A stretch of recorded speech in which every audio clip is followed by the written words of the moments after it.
বর্তমান সময়ে দাঁড়িয়ে আমরা যদি গুগল থেকে ডেটা কালেক্ট করি তাহলে কিন্তু আমরা দেখতে পাচ্ছি যে প্রতিনিয়ত কিন্তু নতুন নতুন বিনিয়োগকারীর সংখ্যা কিন্তু ক্রমেই বেড়ে চলেছে। এক্ষেত্রে অনেক বিনিয়োগকারীরা আছেন যারা সঠিকভাবে জানেন না যে মার্কেট কিভাবে কাজ করে, মার্কেটে বিনিয়োগ করতে গেলে কোন কোন বিষয়গুলো লক্ষ্য করা উচিত, কিভাবে টেকনিক্যাল অ্যানালাইসিস করা উচিত, কিভাবে ফান্ডামেন্টাল করা উচিত। তো এই সমস্ত জটিল পদ্ধতিগুলোকে অ্যাভয়েড করার জন্য ভাবেন যে মিউচুয়াল ফান্ডে বিনিয়োগ করি, মিউচুয়াল ফান্ডের যে রিস্ক রয়েছে সেই রিস্কটাকে ডাইভার্সিফাই করে সঠিকভাবে ফান্ড ম্যানেজার কিন্তু ইনভেস্টমেন্ট করে দেবেন সঠিক স্টকে, তাহলে আমাদের কোনো চিন্তার ব্যাপারই নেই। কিন্তু আপনি কি জানেন এক একজন ফান্ড ম্যানেজারের কোয়ালিফিকেশন এক এক রকম, এক একজন ফান্ড ম্যানেজারের অভিজ্ঞতা কিন্তু এক এক রকম। কিন্তু আপনি যখন ইনভেস্টমেন্ট করবেন আপনি কি করে বুঝবেন যে আপনি যে ফান্ডে বিনিয়োগ করছেন সেই ফান্ডের ফান্ড ম্যানেজার ভীষণই এক্সপিরিয়েন্সড এবং তার যোগ্যতা অনেক বেশি এবং সে সঠিকভাবে আপনার পোর্টফোলিওকে ডাইভার্সিফাই করে তবেই ইনভেস্টমেন্ট করছে? হ্যাঁ বন্ধুরা, এগুলো যাচাই করার কিন্তু অনেক রকম রাস্তা রয়েছে। সেই কারণেই আমরা যখন মিউচুয়াল ফান্ডে বিনিয়োগ করব শুধুমাত্র রিটার্ন দেখব তাহলে কিন্তু চলবে না। অর্থাৎ অনেকেই আছেন মিউচুয়াল ফান্ডে বিনিয়োগ করার আগে এএমসির ওয়েবসাইটে গিয়ে যে ফান্ড সম্পর্কে ইন্টারেস্টেড আছেন সেই ফান্ডের যে রিটার্ন রয়েছে সেই রিটার্নটা চেক করেন যে লাস্ট 2 বছর 3 বছরে কত রিটার্ন দিয়েছে। তো বন্ধুরা, আপনারা একটা কথা কিন্তু খুব ভালো করে শুনে রাখুন, মিউচুয়াল ফান্ডে বিনিয়োগ করার আগে শুধুমাত্র কিন্তু রিটার্নের দিকে নজর দিলে চলবে না, রিটার্নের সাথে সাথে কিন্তু আমাদের পোর্টফোলিও ম্যানেজার কতটা রিস্ক নিয়ে তারপর সেই রিটার্নটা ইনকাম করছে সেটা দেখাটাও কিন্তু খুব জরুরি। আর আপনি যদি মিউচুয়াল ফান্ডে নতুন ইনভেস্ট করবেন বলে ভাবছেন তাহলে কিন্তু এই ভিডিওটা আপনার জন্য ভীষণ গুরুত্বপূর্ণ হতে চলেছে, কারণ আজকের ভিডিওটিতে আমরা আলোচনা করব শার্পে রেশিও কি, শর্টিনো রেশিও কি এবং সেগুলো কিভাবে চেক করব, কোথা থেকে চেক করব এবং একটা ভালো মিউচুয়াল ফান্ড স্কিম বাছাই করার জন্য কোন কোন প্যারামিটার আমাদেরকে চেক করা উচিত। বাই দ্য ওয়ে, আমি Sabrika Debroy, director of PhD Capital, and PhD Capital is SEBI registered, APME registered, AMFI registered, and I have also done some NISM certification like equity derivative, currency derivative, commodity derivative, PMS distributor and mutual fund distributor. So বন্ধুরা, আজকের ভিডিওটা যদি আপনি সম্পূর্ণ দেখেন তাহলে কিন্তু আর আপনার মিউচুয়াল ফান্ড স্কিম বাছাই করতে কোনো রকম কোনো অসুবিধা হবে না। তো সঠিক মিউচুয়াল ফান্ড বাছাই করার জন্য কিন্তু আমাদেরকে জানতে হবে শর্টিনো রেশিও কি, শার্পে রেশিও কি। এগুলো যদি আমরা জানি বুঝি তাহলে কিন্তু সঠিক মিউচুয়াল ফান্ড বাছাই করাটা আমাদের কাছে একদম সহজ হয়ে যাবে। বন্ধুরা, প্রথমেই একটা কথা আমাদেরকে ভালো করে বুঝতে হবে যে আমরা ব্যাংক, পোস্ট অফিস, নানা রকম গভর্নমেন্ট বন্ড, ফিক্সড ডিপোজিট থাকতে কেন আমরা ইনভেস্টমেন্ট করছি। কেউ স্টক মার্কেটে ইনভেস্টমেন্ট করছে, কেউ মিউচুয়াল ফান্ডে ইনভেস্টমেন্ট করছে। তো এই ইনভেস্টমেন্টের কেন প্রয়োজন পড়ছে? যে হারে আমাদের দেশের ইনফ্লেশন রেট বেড়েই চলছে তাতে ব্যাংক, পোস্ট অফিস যে ইন্টারেস্টটা আমাদের দিচ্ছে তাতে কিন্তু আর যাই হোক আমাদের কোনোভাবেই কিন্তু সময়ের সাথে সাথে জিনিসের যে ভ্যালু বাড়ছে সেই অনুযায়ী কিন্তু আমাদের ব্যাংকে ইনভেস্টমেন্ট অ্যামাউন্টটার ভ্যালু বাড়ছে না। ব্যাংকে মোটামুটি ওই ধরে রাখুন 6 থেকে 7% ইন্টারেস্ট দিচ্ছে, যেটা 100% গ্যারান্টি হলেও ইনফ্লেশন রিস্ক কিন্তু থেকেই যাচ্ছে। সেই কারণেই কিন্তু আমরা এর থেকে একটু বেটার রিটার্নের আশায় আমরা যারা স্টক মার্কেটে বলুন কিংবা মিউচুয়াল ফান্ডে কিংবা রিয়েল স্টেটে কিংবা গোল্ডে ইনভেস্টমেন্ট করছি, আমাদের প্রত্যেকেরই কিন্তু উদ্দেশ্য একটাই, কিভাবে আমরা ব্যাংকের যে রিস্ক ফ্রি রিটার্ন রয়েছে তার থেকেও আরও এক্সট্রা রিটার্ন জেনারেট করতে পারি। তো আপনি যদি মিউচুয়াল ফান্ডে ইনভেস্টমেন্ট করে থাকেন কিংবা স্টক মার্কেটে ইনভেস্টমেন্ট করে থাকেন তাহলে মোটামুটি অন অ্যান অ্যাভারেজ ইয়ারলি কিন্তু আপনি 10 থেকে 12% বা 13% সিএজিআর এখান থেকে জেনারেট করতে পারবেন। এবার ব্যাপার হচ্ছে আমরা যখন ইনভেস্টমেন্ট করব স্টক মার্কেটের ক্ষেত্রে আমাদের সঠিক কোম্পানি বাছাই করতে হবে, সেটা ভীষণই জটিল এবং একটু কষ্টসাধ্য ব্যাপার। তার জন্য আমাদেরকে অনেক কিছু মাথায় রাখতে হবে, নানা রকম অ্যানালাইসিস শিখতে হবে, সেটা ফান্ডামেন্টাল হতে পারে, টেকনিক্যাল হতে পারে। ফান্ডামেন্টাল অ্যানালাইসিস করতে গেলে কোম্পানি অ্যানালাইসিস করতে হবে, ইন্ডাস্ট্রি অ্যানালাইসিস করতে হবে, ইকোনমি অ্যানালাইসিস করতে হবে, যেগুলো কিন্তু ভীষণই জটিল আর এগুলোর জন্য আপনাকে প্রপার সময় দিতে হবে। তো এই সমস্ত পদ্ধতি আমরা এড়িয়ে গিয়ে মিউচুয়াল ফান্ডে বিনিয়োগ করতে চাই, কারণ সেখানে কিন্তু এত রকম অ্যানালাইসিসের ব্যাপার নেই।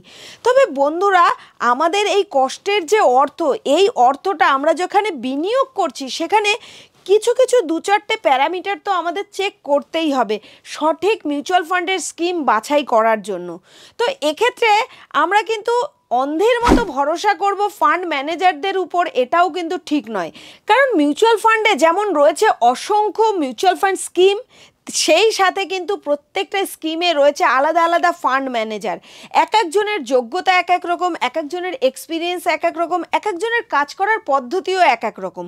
তো এখানেই আমাদের যে নলেজটা কাজে লাগাতে হবে সেটা হচ্ছে, আমরা যখন কোনো মিউচুয়াল ফান্ড স্কিম বাছাই করব, কিছু কিছু প্যারামিটার আমি আজকে বলে দেবো যেগুলো আপনাকে কিন্তু ইনভেস্টমেন্ট করার আগে অতি অবশ্যই চেক করে নিতে হবে। তো প্রথমেই আজকের এই ভিডিওটাতে আমি আলোচনা করব শার্পে রেশিও কি এবং শর্টিনো রেশিও কি। কারণ আপনারা যারা মিউচুয়াল ফান্ডে বিনিয়োগ করবেন বলে ভাবছেন, তাদের অতি অবশ্যই বিনিয়োগ করার আগে কিন্তু শুধুমাত্র রিটার্নটা দেখলে হবে না, সেই রিটার্নের সাথে কতটা রিস্ক জড়িত আছে সেটাও কিন্তু চেক করতে হবে। কারণ আমরা যখন ব্যাংকে ইনভেস্টমেন্ট করছি সেক্ষেত্রে কিন্তু আমাদের ক্যাপিটাল নিয়ে কোনো রকম টেনশন নেই, কোনো রিস্ক নেই, 100% গ্যারান্টি রয়েছে। কিন্তু সেক্ষেত্রে আমরা 6 to 7% কিন্তু ইন্টারেস্ট পাবো। কিন্তু যখনই আমরা 7 to 6% 100% গ্যারান্টি সহকারে রিটার্নটাকে অ্যাভয়েড করে স্টক মার্কেটে বা মিউচুয়াল ফান্ডে পা দেব, তখনই কিন্তু আমরা রিটার্নটাও যেমন বেশি পাবো, তেমন আমাদের সেই এক্সট্রা রিটার্নটা জেনারেট করার জন্য যে এক্সট্রা রিস্কটা নিতে হচ্ছে সেটাকে আমাদের দেখতে হবে, যে পার্টিকুলার কোনো মিউচুয়াল ফান্ড স্কিমে এক্সট্রা রিটার্ন জেনারেট করার জন্য কতটা এক্সট্রা রিস্ক আমাদের মিউচুয়াল ফান্ডের সেই ফান্ড ম্যানেজার নিচ্ছেন। তো এক্ষেত্রে এই রিস্ক অ্যাডজাস্টেড রিটার্ন মেজার করার জন্য আমরা যে রেশিওটা ব্যবহার করে থাকি সেটাই কিন্তু শার্পে রেশিও। অর্থাৎ কোনো পার্টিকুলার মিউচুয়াল ফান্ড স্কিম যদি 10% রিটার্ন দিয়ে থাকে, তার মানে সে কিন্তু এক্সট্রা 3% বা 4% রিটার্ন জেনারেট করছে 100% গ্যারান্টি সহকারে, যেটা আমরা ব্যাংক থেকে পাচ্ছিলাম তার থেকে। তাহলে এক্সট্রাই যে 3% বা 4% রিটার্ন জেনারেট করার জন্য ফান্ড ম্যানেজার কতটা রিস্ক নিচ্ছে, এইটাকে মেজার করার জন্যই কিন্তু আমরা শার্পে রেশিও ও শর্টিনো রেশিও ইউজ করে থাকি। শার্পে রেশিও দেখলেই আপনি বুঝতে পারবেন যে আপনার ওই স্কিমে কতটা রিটার্ন জেনারেট করার জন্য কতটা রিস্ক নেওয়া হয়েছে। আর শর্টিনো রেশিও যদি আপনি চেক করেন তাহলে বুঝতে পারবেন পার্টিকুলার স্টকের ডাউন সাইডের যে রিস্কটা, সেই রিস্কটা কতটা রয়েছে, সেই রিস্কটাকে কিন্তু মেজার করা হচ্ছে শর্টিনো রেশিওর মাধ্যমে। তো বন্ধুরা, কোনো স্কিমের শার্পে রেশিও বার করার জন্য কিন্তু নির্দিষ্ট ফর্মুলা রয়েছে, অর্থাৎ return on portfolio minus risk free return divided by standard deviation of portfolio. এই ফর্মুলায় ফেলে কিন্তু পার্টিকুলার আপনার যে স্কিমে ইনভেস্টমেন্ট করতে চাইছেন সেই স্কিমের কিন্তু শার্পে রেশিও আপনি বার করে নিতে পারবেন। আর যদি আপনি শর্টিনো রেশিও বার করতে চান তাহলে এক্ষেত্রে return on portfolio minus risk free return divided by standard deviation of